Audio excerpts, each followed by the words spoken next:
Mga pinagpala ng mahal na Panginoong Hesukristo, how are you all? How are you? I would like to ask an apology, no? Mag-a-apologize po ako doon sa video na upload ko kahapon. Disaster pala ang labas. Diyos ko Lord, alam niyo po ba kung paano siya? Parang dito sa cellphone na ito, tumalon-talon, ano yan. Naku, sana wag tumalon. Para nag-jumping. Wala kasi ako sa mood kahapon na sama ng pakiramdam ko. Pero ngayon okay naman na po. Kaya ingat po ha sa paglabas-labas diyan. Dahil hindi po magandang hangin kapag kaganito. Dahil humid is our enemy here. Humidity is our enemy.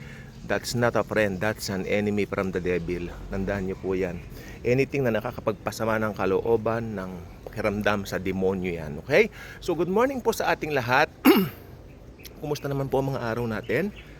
Hope maayos. May sipon pero maayos. Walang makakapagpatigil sa atin sa biyaya ng Lord Jesus. Okay? So good morning. So I heard someone, ito kwentuhan lang po ito, wala naman po tayong kwan eh. Pero tignan ninyo po ito, no? Kwentuhan lang po tayo. Alam ninyo, may mga samahan o ako na lang po, congregation, ano bang sasabihin ko? O sige, institutional churches na itong grupo po ito kilala po naman dito rin sa bansa, no? Actually, mga members po dito, may mga ilang celebrities, may mga ilang mga yayamanin nga nila, no? Pero hindi naman ako tumitingin sa ganyan eh. Oo nga, pero alam niyo itong mga taong ito, yung mga nagsasabi non-essential daw ang pagtuturo ng end times. Ako, ang sabi ko po dyan, non-essential siguro pagdating sa salvation sapagkat wala tayong idadagdag sa finished work ng Panginoong Hesukristo. The finished work of Jesus is everything to a believer's life, no? Para maligtas. Pero ang point ko po rito, yung parang pinangangalandakan nila. Bakit alam kong pinangangalandakan nila? Because one of their members, I asked I think 2 weeks ago, 3 weeks ago if I'm not mistaken, sabi ko, ay hindi namin binibigyan ng ano yan, ng pansin niya, paninterm niya. Hindi kami nagpo-focus diyan. We're not concentrating on that. Importante, nandito ngayon yung time of salvation, sabi niya. Hindi na ako kumibo, pero sabi ko, may mali yata sa mindset ng mga taong ito. Hindi ba nila alam na ang dami nang nangyayari mga senyales? Alam ninyo, ito sasabihin ko po sa inyo, lantaran kong sasabihin sa inyo, yung mga mahilig mag-aral ng eschatology, tayo po yung mga malalalim talaga. Yan ang mga malalalim sa Bible. Yan ang mga malalalim na Kristiyano. Yung mga mahilig mag-aral ng eschatology, palakpakan natin ang mga sarili natin. Naku, itaas na natin ang mga bandila natin, no? Walang papalakpak sa atin, palakpakan na natin ang mga sarili na natin. Ano? Bukod sa pagpalakpak sa atin ni Jesus, palakpakan din natin ang malakas ang mga sarili natin. Kasi, alam ninyo, if you love the Lord, Jesus, isa yan sa mga kinapapalabikan mong dumating siya. Excited kang makita siya. No? Oh, may nagsabi pa nga doon sa isang, sabi niya, lagi ko nakikita sa mga post, puro end times, puro eschatology, puro ganyan-ganyan. Non-essential naman yan. Parang pinagbibigyan diinan nilang non-essential ang pagbabalik ng Panginoon. Hello. Okay ka lang? Mahalaga yun, uy. Darating ang Diyos na nagkatawang tao. Naku, galit nyo ako ha? Galit nyo siya ako. Kasi hindi ko na naririnig paulit-ulit non-essential. Huwag nyo sasabihin yan. It's essential also. Pero when it comes to salvation, it's non-essential. Pero when it comes to love of the love of God, love of Jesus sa atin, it's very essential. Dapat alam mo. Yan. Nasaan na ba tayo ngayon? Baka yung mga member nyo, tanongin mo nasaan tayo ngayon, hindi nila alam. Dahil pag hindi mo pinag-aralan yan, hindi mo alam kung ano ba talaga ang tamang view. Di ba? Ayoko ma-high blood, Lord. Haller. Pag hindi mo alam yan, hindi mo alam ang tamang view. Saan ka view? Saan ka lulugar? Anong lugar mo ngayon? Ngayon po, mga kaibigan, nasa church age tayo. And right now, mangyayari po anytime ang rapture. No, kaya kayong mga nakakapakinig ng mga videong ito ng Daily Good Vibes at ng mga ilang mga kapatid natin sa Lord na mahilig sa eschatology, lagi kayong makikinig, no, sa mga end times, no? Sapagkat napakahalaga po niyan. Hindi po yan non-essential. Ako kino-consider ko na po. When it comes to salvation, yes, maybe, because you cannot compare to what Christ has done already. But when it comes to Christian living, mahalaga yan. Uy, mag-aral tayo. Ulit-ulitin ko, church age tayo. Anytime dadagitin tayo ni Jesus na nagkatawang tao bilang Diyos. Siya po ay Diyos na nagkatawang tao para mamatay sa krus ng Kalbaryo. Alam niyo po ba yon? Oh.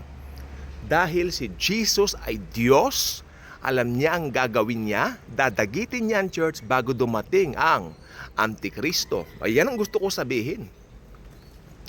Ang church hindi na mamimit ang Antichrist. Oo. Ako naman, aminin ko rin naman, marami rin naman mga Kristiyano ngayon na mahilig sa eschatology, puro Antichrist, Antichrist. Sa akin okay lang yun eh. Pero importante, hindi na natin mamimit ang Antichrist. Pero at least pinag-aaralan natin yung mangyayari kasi very exciting ang eschatology. Oy, hindi ba kayo na-excite sa eschatology? Ako excited ako dyan. Lahat nga ng end time sa YouTube pinaparod ko. Natututo ako.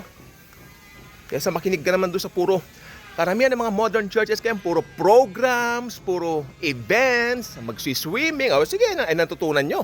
Itong dumating yung Antikristo. O, hindi alam ng mga member nyo. Paano yan?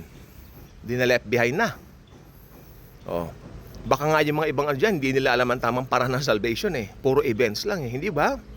Yan sinasabi ko. Ako bihira lang ako magganito pero nakakapikon, napipikon ako doon sa mga salitang non-essential. Huwag niyong sabihin yan, oy, mahalaga yan. For the past how many years pinag-aaralan namin yan. No?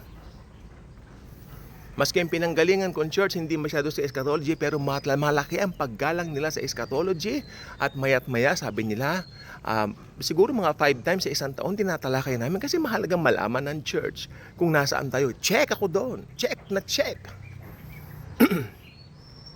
Nasaan ba tayo ngayon? O talingin ko, nasaan tayo? Baka di makasugot ang mga yan eh. Di ba Bruno? Mabuti pa si Bruno, alam niya. Bruno, nasaan tayo ngayon?